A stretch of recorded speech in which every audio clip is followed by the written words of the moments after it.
I never thought the day my mother's will was read would feel more like a battlefield than a family gathering. We were in the oak-paneled conference room of green, naking associates, the air thick with the smell of old paper and polished wood. My father sat across from me, his posture rigid, his expression already carved into a sneer as if daring me to speak. To him, I've always been just a waitress, someone unworthy of a voice, a future, or respect.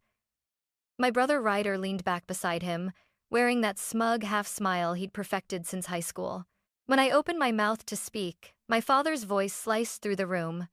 "You're just a waitress. Shut up and sit down." I didn't argue. I didn't even blink. Instead, I turned to my mother's lawyer and gave a single, deliberate nod. That's when everything began to unravel. I was 28 years old, still living in the same small Montana town where I was born. Most people I grew up with had moved away, college, careers, families, but I stayed. Some might say it was out of fear or lack of ambition. My father would tell you it was because I couldn't make it anywhere else. He'd say it with that same condescending smirk he'd worn since I was old enough to understand the meaning of failure. The truth? I liked my life. I worked double shifts at Rosie's Diner, poured coffee for the truckers who passed through, and saved what I could. My world was simple but honest. My customers knew my name. My boss trusted me. But in my father's eyes, none of that mattered. He measured worth by paychecks and titles, things I never had. Then there was Ryder, my older brother, the golden boy. Ryder moved to Denver after college, got into real estate, and never missed a chance to remind me of the expensive condo he owned or the luxury SUV he drove. Every family gathering became a silent contest that I never signed up for, but somehow always lost. Dad's praise for him was loud and generous. For me? If I was lucky, I got a nod. My mother, though she was the balance in all of it, Grace Miller, was soft-spoken, with hands that smelled faintly of lavender from the soap she loved. She saw me. Not just the apron and the small apartment above the laundromat, but me. She'd tell me, "Paisley, you have more grit than both of them combined," and I'd believe her, if only for a moment. Things started to change 2 years ago when Mom was diagnosed with breast cancer. At first, we all thought she'd beat it. She had that kind of quiet strength that made you think nothing could touch her. But the treatments wore her down, and the sparkle in her eyes dulled, though she never once complained. I was there for the chemo sessions, the late-night nausea, the mornings when she couldn't get out of bed. I learned to make her favorite tea just right. The way she said it tasted like home. I sat beside her in the hospital, talking about the weather or the silly things customers said at the diner.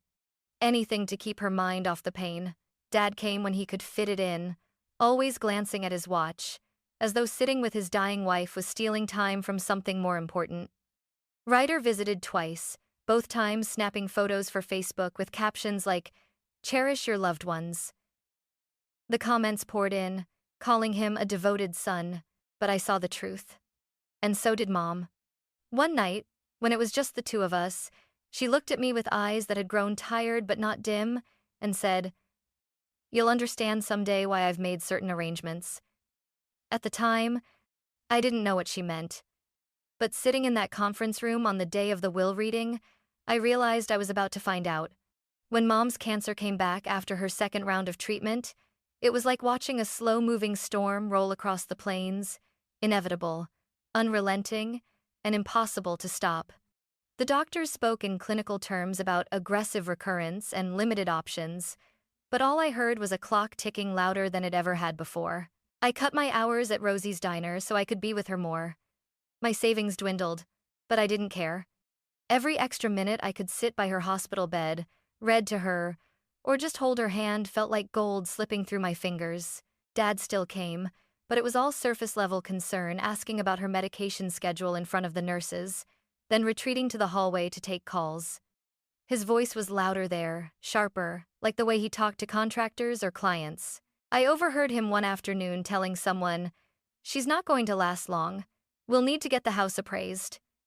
My stomach twisted, but I bit my tongue. Ryder was even worse. He breezed in wearing designer sunglasses, carrying overpriced bouquets like they were props. He'd sit on the edge of Mom's bed, lean in for a selfie, and posted online with captions like, "Love you, Mom. Stay strong." The comments were full of heart emojis and praise for his dedication. He never stayed more than 20 minutes. One night, when Ryder had just left and Dad was too busy to visit, Mom asked me to close the blinds and sit closer. She spoke in a whisper, like she was sharing state secrets. "Paisley," she said, her voice fragile but steady, "there are things you don't know about your father and brother." I told her I already knew enough, but she shook her head. "They've been counting the insurance money," she said, her lips tightening. "Like, I'm a check waiting to clear. I heard them talking about it last month." The words hit me like a punch. I wanted to storm out and find them, to make them look Mom in the eye and admit it. But she gripped my wrist, stopping me. "No," she said. "You'll have your moment. Just not now." Then she reached into the drawer beside her bed and pulled out a small black USB drive. "This," she said, pressing it into my palm, "is what I want people to hear if they try to silence you." I stared at it, feeling the weight of something far bigger than a piece of plastic. "I've also made changes to my will," she added. "Marion Green has all the documents. She knows what to do. When the time comes, trust her." I didn't fully understand why she was telling me all this, but I nodded. In that moment, her trust in me felt heavier than any burden I'd ever carried. Weeks later, when the call came that she was gone, I knew the storm had finally broken. But what I didn't know was that the real thunder was still ahead, waiting for me in a quiet, wood-paneled room with my father across the table. The last month of Mom's life felt like a blur of antiseptic smells, muted hallways, and the steady beep of monitors. Her room was always dim, curtains drawn to soften the daylight that seemed too harsh for her fragile eyes. I sat beside her most days, reading aloud from her favorite mystery novels, even though I wasn't sure how much she could follow anymore. Dad's visits grew shorter. Sometimes he didn't come at all. When he did, his conversations were clipped, his eyes darting to his watch like time was money and she was wasting it. Ryder's appearances became so rare that the nurses would ask if I'd heard from him lately. I hadn't, not directly. I saw his posts though, smiling at charity galas, skiing in Aspen, always accompanied by captions about family first. One evening, just after sunset, I came into the room to find Mom sitting up straighter than she had in weeks. She was pale, but her eyes held a spark. She motioned for me to close the door. "Paisley," she whispered. "Promise me you won't let them write my story." I frowned. "What do you mean?" She reached for my hand. "At the will reading, your father will try to control everything. He'll try to silence you. Don't fight him in the moment, just do what we planned. Trust Marion. And play the recording if you must." I nodded, swallowing the lump in my throat. I wanted to tell her I'd stand up for her no matter what, but something in her tone told me she already knew that. 2 nights later, she slipped into a coma. I stayed through the night, holding her hand and tracing the veins on her skin like they were maps to places I'd never get to visit again. At dawn, she was gone. The days after felt mechanical arrangements, condolences, the awkward quiet from people who didn't know what to say. Dad barely looked at me.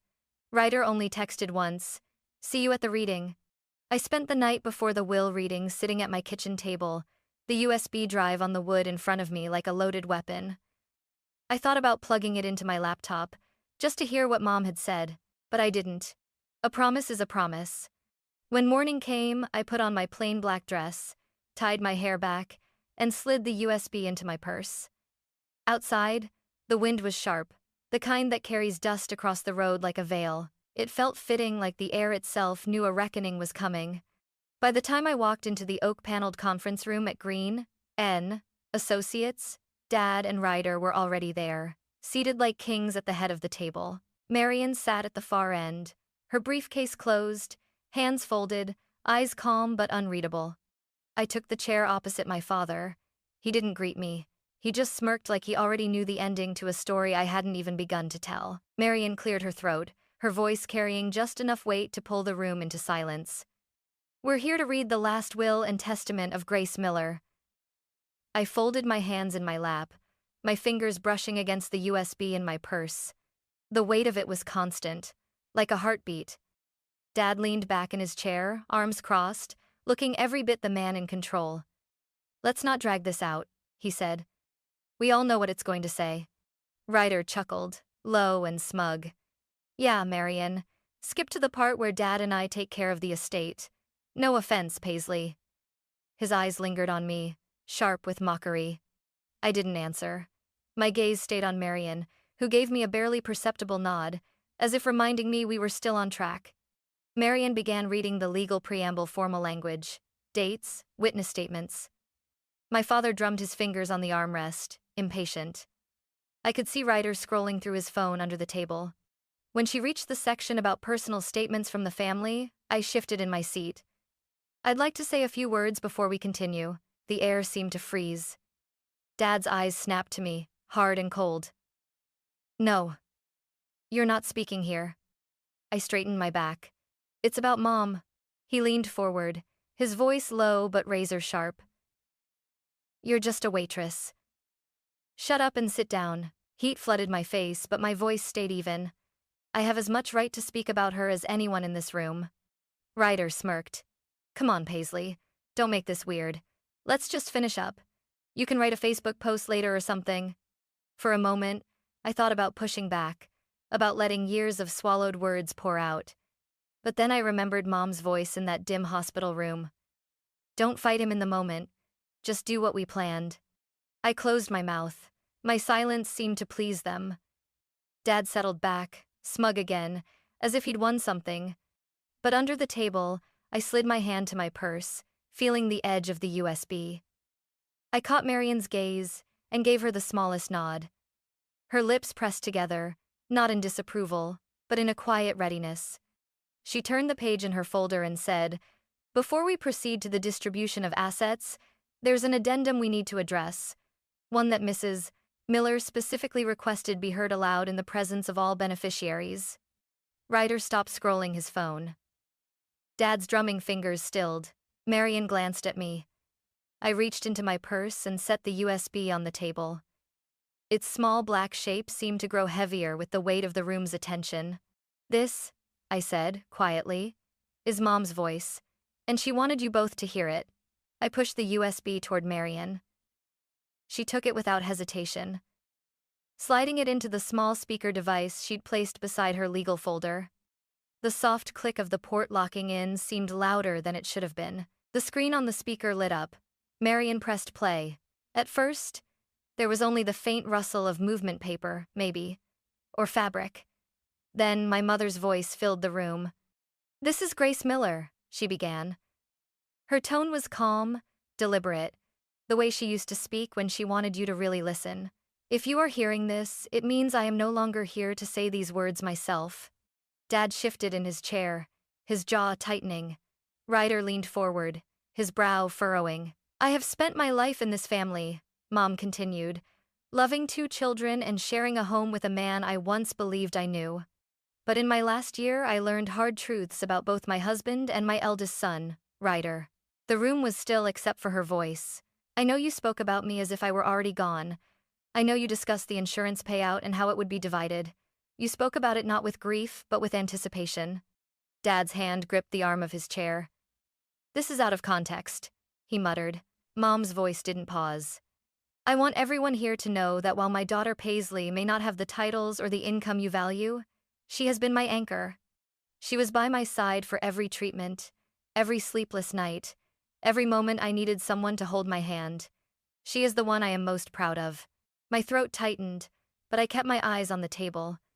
"To my husband and to Ryder," she said, her voice cooling like steel.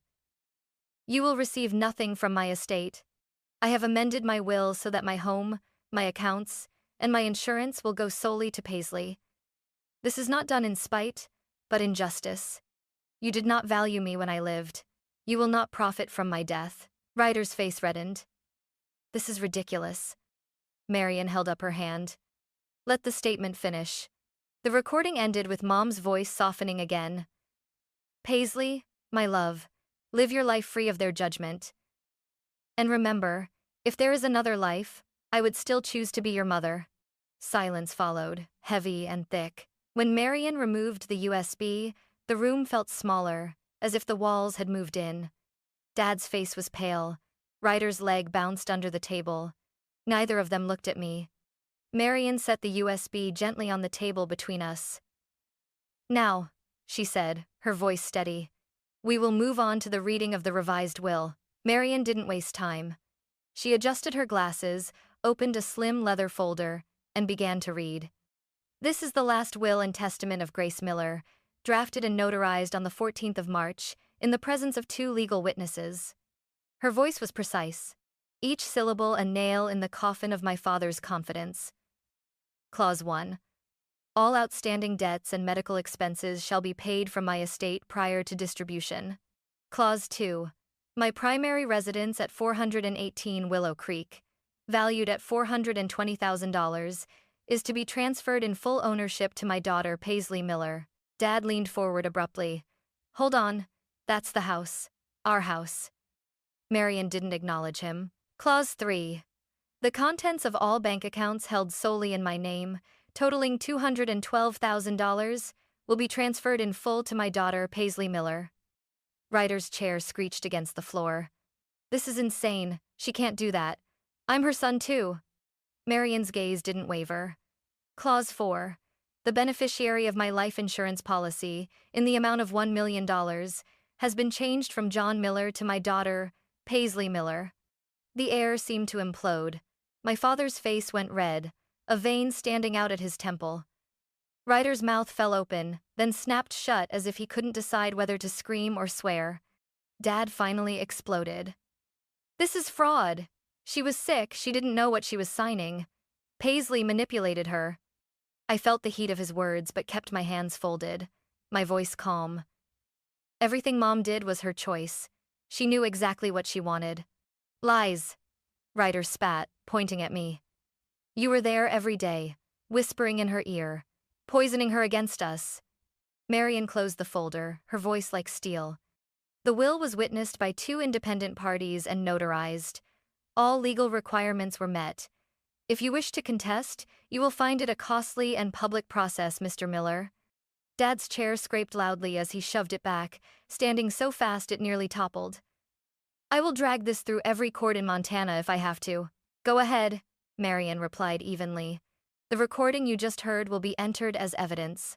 For the first time, he hesitated. Ryder looked between us, his bravado slipping. We deserve something. You can't just cut us out completely." I met his eyes.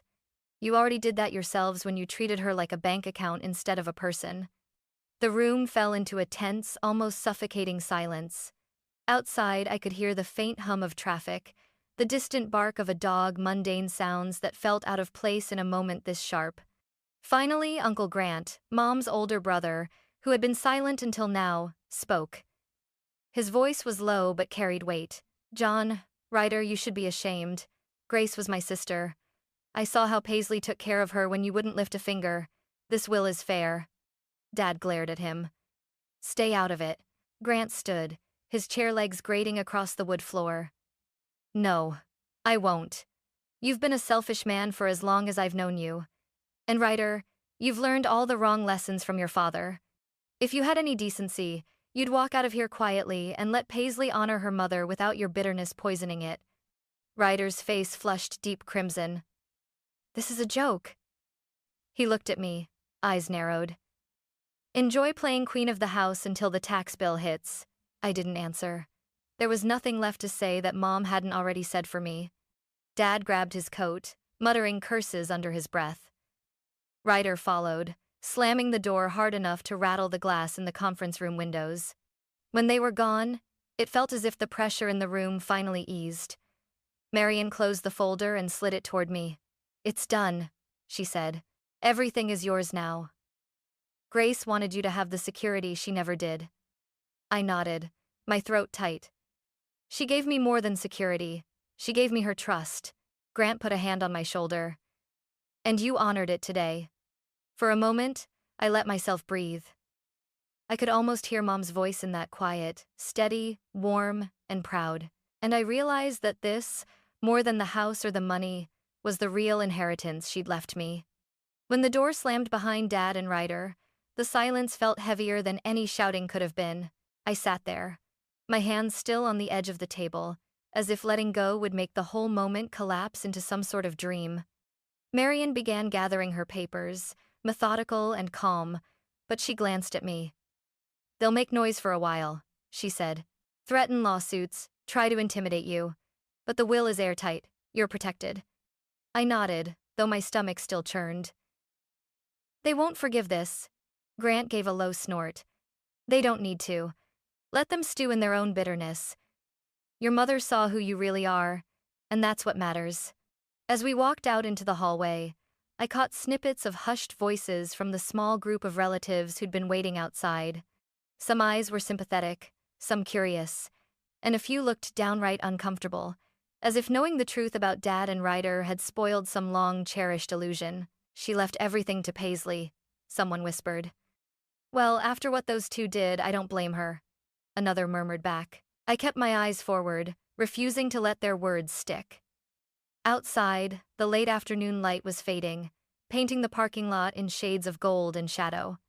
I could see Dad and Ryder in the distance, standing by Ryder's SUV. Dad's arms flailed as he spoke, Ryder's head jerking in quick, sharp movements. They didn't look like a united front anymore, they looked like two men blaming each other for losing. Grant walked me to my car. "Do you want me to follow you home? Just in case they decide to escalate?" I thought about it, then shook my head. "No. They've already lost the only fight that mattered. The rest is just noise." Still, I checked my mirrors all the way back to the house. When I pulled into the driveway, the place felt different. The same porch swing, the same paint peeling near the gutter, but it was mine now. Not because of money, not because of legal documents, but because Mom had wanted me here. I stood in the doorway for a long moment before stepping inside. The scent hit me first, faint lavender, like the soap she loved. I don't know if it was real or if my mind had conjured it, but I breathed it in anyway. I set my purse down on the kitchen table and placed the USB gently beside it. I didn't feel triumphant. I didn't feel rich. I just felt steady. Somewhere in the quiet, I thought I could still hear her voice. "Live your life free of their judgment." And for the first time in years, I believed I could. 6 months passed before the constant tension in my shoulders began to ease. The calls from Dad stopped after the second month. His threats of lawsuits dissolved into silence once Marian's letters made it clear he had no case. Ryder tried one last jab through a text that read, "Enjoy the house while it lasts," but I didn't answer. I think that stung him more than any fight could have. The house became more than just a place to live. I painted the kitchen walls a warm cream, the way Mom had once said she'd always wanted. I kept the porch swing, oiling the chains so it wouldn't squeak in the wind. In the living room, I framed one of the few photos of us together, me in my diner apron, her laughing beside me, holding a mug of coffee like she was in on some private joke. I still worked at Rosie's diner. People asked if I planned to quit now that I had money, but the truth was, I liked the rhythm of the place. The regulars still came in, still called me Pays with that same small-town familiarity. If anything, the money gave me the freedom to work because I wanted to, not because I had to. Sometimes, on quiet evenings, I'd sit at the kitchen table with the USB drive in my hand. I never played it again. I didn't need to. Every word was etched into me, her pride, her love, her warning. It was strange having her voice trapped in a tiny piece of plastic, knowing I could hear it any time I wanted, but choosing to carry it in memory instead. Uncle Grant visited often. We'd sit on the porch with coffee, talking about Mom, not the illness or the fights, but the little things. The way she hummed while making pie crust. The way she'd brush her hands on her jeans after gardening. Those were the pieces I wanted to keep polished, not the jagged edges left by Dad and Ryder. One windy afternoon in late autumn, I stood in the backyard, the sky the same pale gray as the day of the will reading. I thought about what Mom had told me. Live your life free of their judgment. Back then, it had sounded like an impossible wish. Now, it felt like a quiet truth I'd grown into without realizing. I walked back inside, the smell of fresh coffee filling the air. In the hallway, sunlight caught the frame of her photo, and for a second, it felt like she was right there watching, approving, maybe even proud. I smiled. Not because I'd won anything, but because I knew I was exactly where she'd wanted me to be.